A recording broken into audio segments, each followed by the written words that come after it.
Friends, मैं Ranjit GS आज तक में आपका स्वागत करता हूं। दोस्तों, स्टैटिक्स जो है वो बीपीएससी मेंस का एक बहुत ही महत्वपूर्ण पार्ट है। उसके बिना आपका सिलेक्शन अच्छे रैंक में हो पाना संभव नहीं है। तो मैंने स्टैटिक्स का क्लास प्रारंभ कर दिया है। स्टैटिक्स से संबंधित मैंने पहला वीडियो डाला था कि आप स्टैटिक्स को कैसे आप तैयार कर सकते हैं, स्टैटिक्स के लिए कौन कौन सी सेक्टर्स को जानना जरूरी है, स्टैटिक्स के लिए कौन कौन बुक आप पढ़ सकते हैं। तो उस वीडियो को अगर आपने अभी तक नहीं देखा है तो वीडियो को देखें, डेफिनेट रूप से आपको फ़ायदा होने वाला है। आज मैं इस वीडियो में आप लोग को बताऊंगा स्टैटिक्स के बार ग्राफ के बारे में बताऊंगा, ठीक है। और बार ग्राफ से संबंधित प्रश्न भी सॉल्व करके आप लोग को बताऊंगा, ठीक है। और आपको होमवर्क करने के लिए भी प्रश्न दिया जाएगा, आप घर पे भी आप उसको बना सकते हैं। तो चलिए बार ग्राफ के बारे में हम लोग जानते हैं। इससे पहले अगर हमारे चैनल पर नए हैं तो इसे सब्सक्राइब कर लीजिए और बेल आइकन का बटन जरूर दबाइए, ताकि जो भी मैं वीडियो बनाऊंगा उसका नोटिफिकेशन आपको सबसे पहले मिल जाएगा। तो सबसे पहले मैं दोस्तों आपको बता दूं कि डाटा का जो प्रेजेंटेशन होता है, ठीक है, एक्चुअली स्टैटिक्स क्या है कि डाटा को रिप्रेजेंट करने का एक तरीका है, और डाटा को रिप्रेजेंट करके ही हम लोग क्या है उसके सॉल्यूशन तक पहुंच पाते हैं। तो डाटा का जो रिप्रेजेंट करने का तरीका है वो दो तरह के होते हैं। एक को हम लोग कहते हैं टेबल मेथड और दूसरे को कहते हैं हम लोग ग्राफ मेथड, ठीक है। टेबल मेथड जैसे आप इस एक एग्जांपल से समझ सकते हैं, राम है और राम, श्याम और मोहन है, जिसको फिर मैथ, फिजिक्स और केमिस्ट्री में जो मार्क्स आए हैं उसको इस तरह से एक सारणी में सजा दिया गया है, that is called table method, ठीक है। अब हम लोग बार ग्राफ के बारे में, चूंकि ग्राफिकल मेथड से किस तरह से डाटा को कितने तरीके से हम लोग रिप्रेजेंट कर सकते हैं, तो ग्राफिकल मेथड से डाटा को 4 तरीके से, आप कम से कम 4 तरीके से रिप्रेजेंट कर सकते हैं।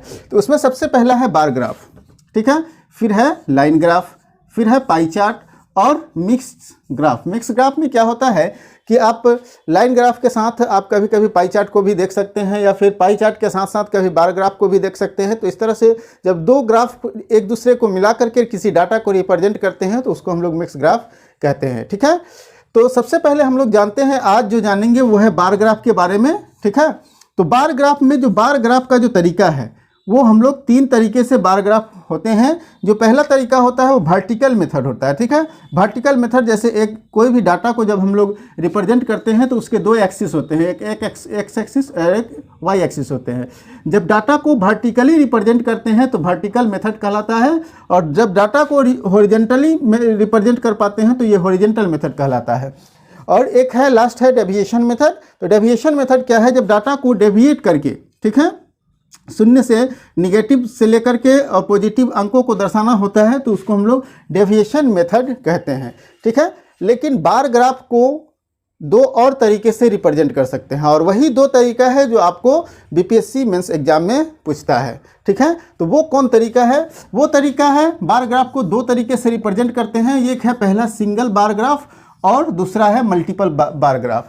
तो यही मल्टीपल बार ग्राफ जो है आपको बीपीएससी मेंस में पूछा जाता है। सिंगल बार ग्राफ मतलब ये हो गया सिंगल बार ग्राफ देख रहे हैं, और ये हो गया मल्टीपल बार ग्राफ, इसको कहते हैं मल्टीपल बार ग्राफ। एक ही ग्राफ में 3-4 दिए रहते हैं, ये है आपका मल्टीपल बार ग्राफ, ठीक है। तो ये मल्टीपल बार ग्राफ के बारे में ही हम लोग जानेंगे। मल्टीपल बार ग्राफ हम लोग एक प्रश्न भी सॉल्व करके देखेंगे किस तरह से इसके सॉल्व होते हैं। तो जैसा कि आप लोग को मालूम है कि मैंने पहले भी बता दिया है कि स्टैटिक्स को सॉल्व करने के लिए आपको कुछ बेसिक नॉलेज जो है वो मैथ का होना जरूरी है, और हमें पूरी उम्मीद है कि आप लोग जो 10th स्तर के मैथमेटिक्स पढ़े हैं उसका आपको नॉलेज होगा ही होगा। जैसे लाभ हानि हो गया, परसेंटेज निकालना हो गया, औसत निकालना हो गया, ये सब का आप लोग को ज्ञान होगा ही होगा। तो अगर इस सब का ज्ञान है बढ़िया से तो डेफिनेट रूप से आपको स्टैटिक्स में 72 अंक लाने से कोई नहीं रोक सकता है, और ये 72 अंक आपके सिलेक्शन तक पहुंचाने में काफ़ी मदद करता है। इसलिए आप क्या करेंगे, इस 72 अंक को पाने के लिए जी जान लगा देंगे, और डेली आपको 1 घंटा स्टैटिक्स पर देना होगा। जो मैथ के स्टूडेंट्स नहीं हैं, और जो मैथ के स्टूडेंट्स हैं उनके लिए तो कोई दिक्कत ही नहीं है, वो ऑलरेडी बना ही लेंगे, और लेकिन प्रैक्टिस करने की उनको भी ज़रूरत है। तो दोस्तों, जैसा कि मैंने बताया था कि मैंने 12 से 15 वीडियो लाऊंगा, स्टैटिक्स का पूरे कोर्स कंप्लीट करूंगा। तो ये दूसरा ही वीडियो है। आज मैं आप लोग को बार ग्राफ का एक प्रश्न सॉल्व करके बताऊंगा। तो प्रेजेंटेशन ऑफ डाटा हमारे ख्याल से आपको समझ में आ गया होगा। हमें कमेंट करके ज़रूर बताएंगे कि आपको ये समझ में आ रहा है या नहीं आ रहा है, कहाँ दिक्कत है। उसके लिए आप क्या कर सकते हैं, जीएस आज तक 1, ठीक है, जीएस आज तक 1 नाम से एक टेलीग्राम ग्रुप है जिसमें आप चैट करके हमसे बातें कर सकते हैं, हमसे आप अपने प्रॉब्लम्स को रख सकते हैं, उसमें मैं जवाब देता ही देता हूँ, ठीक है। या फिर आप कमेंट बॉक्स में भी पूछेंगे, वीडियो के कमेंट बॉक्स में भी, तो मैं आपको जवाब दे दूंगा। ठीक है, तो ये अब हम लोग चलते हैं एक बार ग्राफ के प्रश्न को सॉल्व करके देखते हैं। तो बार ग्राफ के बारे में हम लोग जान रहे थे। बार ग्राफ में जो मैंने बताया कि मल्टीपल बार ग्राफ जो होता है वो भी दो तरह के होते हैं, एक ग्रुप्ड और दूसरा कंपोजिट। तो ये जो बार ग्राफ देख रहे हैं ये ग्रुप में है, ए बी सी करके ग्रुप में है। लेकिन अगर कंपोजिट बार ग्राफ होंगे तो वो एक ही दंडा रेख पर वो क्या होंगे, संचयी बारंबारता के अनुसार सजे होते हैं। जैसे एक ये हो गया ए, इसी के ऊपर बी हो जाएगा और इसी के ऊपर सी हो जाएगा। तो इस तरह से जो ग्राफ होते हैं वो क्या होते हैं, इस तरह के बार ग्राफ को हम लोग कंपोजिट बार ग्राफ कहते हैं। तो इस तरह के प्रश्न आते ही हैं। तो आज जो मेरा प्रश्न है यही प्रश्न है कि इसमें क्या है कि ये ग्राफ दिया हुआ है और ग्राफ के आधार पर प्रश्नों को हल करना है। इसमें कुल 5 प्रश्न हैं, जिसमें से मैंने अभी 2 प्रश्न लिया है। कुल 5 प्रश्न में क्या है कि पहला क्या बताया गया है कि ये जो ग्रुप में मैच हैं, ये ग्रुप में है वो टीम है ए बी सी करके 3 टीमें हैं और ये पहले मैच में उनके रन है। ये है जो वाई एक्सिस पर जो है वो रन है और एक्स एक्सिस पर मैच है। ठीक है, टीम और मैच है। तो मैच 2, मैच 3, मैच 4 है। ठीक है, तो पहला जो प्रश्न है कि मैच 3 की तुलना में मैच 4 में टीम द्वारा किए गए रनों की संख्या में प्रतिशत वृद्धि क्या है। तो मैच 3, अगर इसका आंसर देखें तो मैच 3 की तुलना में मैच 4 में टीम बी द्वारा, तो मैच 3 में टीम बी के द्वारा जो है वो कितना रन बनाया गया, टीम बी द्वारा बनाया गया रन कितना है,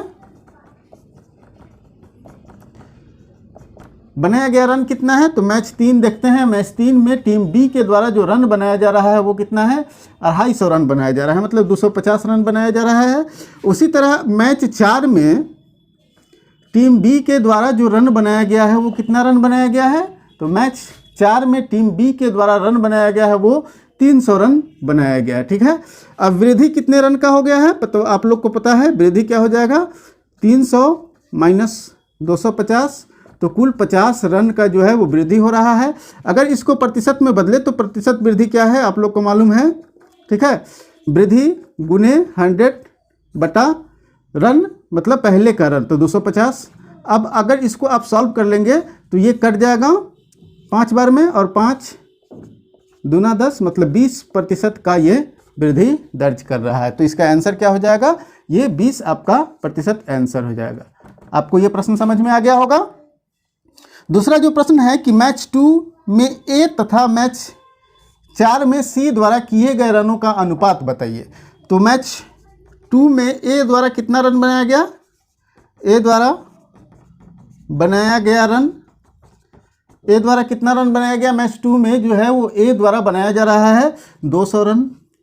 उसी तरह मैच 4 में सी के द्वारा कितना रन बनाया जा रहा है, तो मैच सी के द्वारा बनाया जा रहा है 350 रन।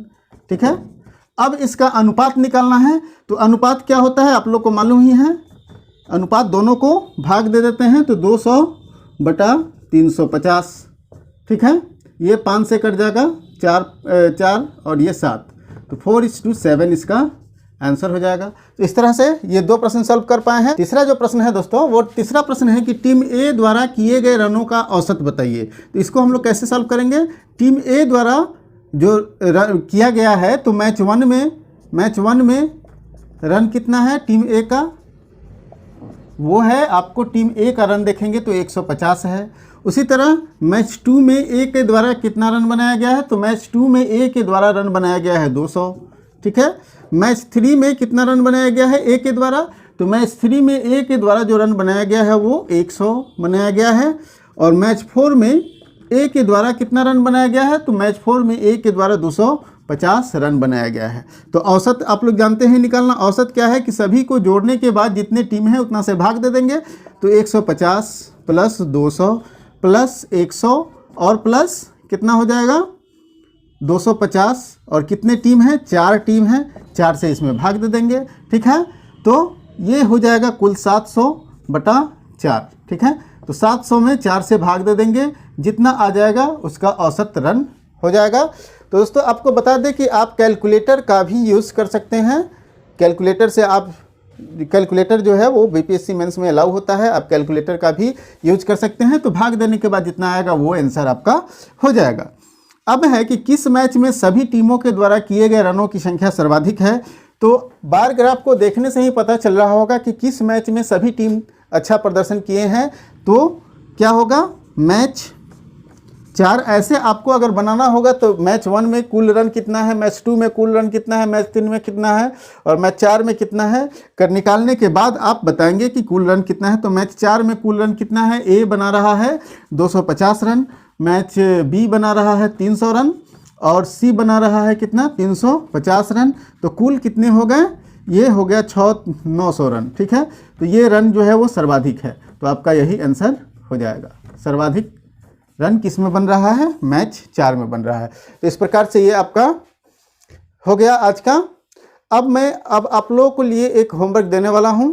ठीक है, आप उसे बनाएंगे। ठीक है, बनाने के बाद फिर हमें आप कमेंट में ज़रूर बताएंगे। ठीक है।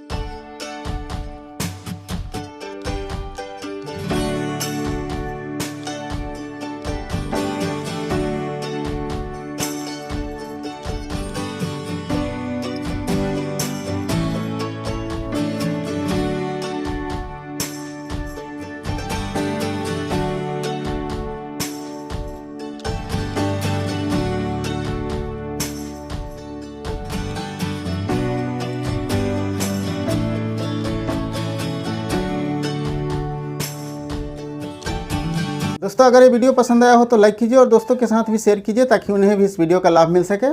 फिर मिलते हैं अगले वीडियो में एक नए टॉपिक के साथ।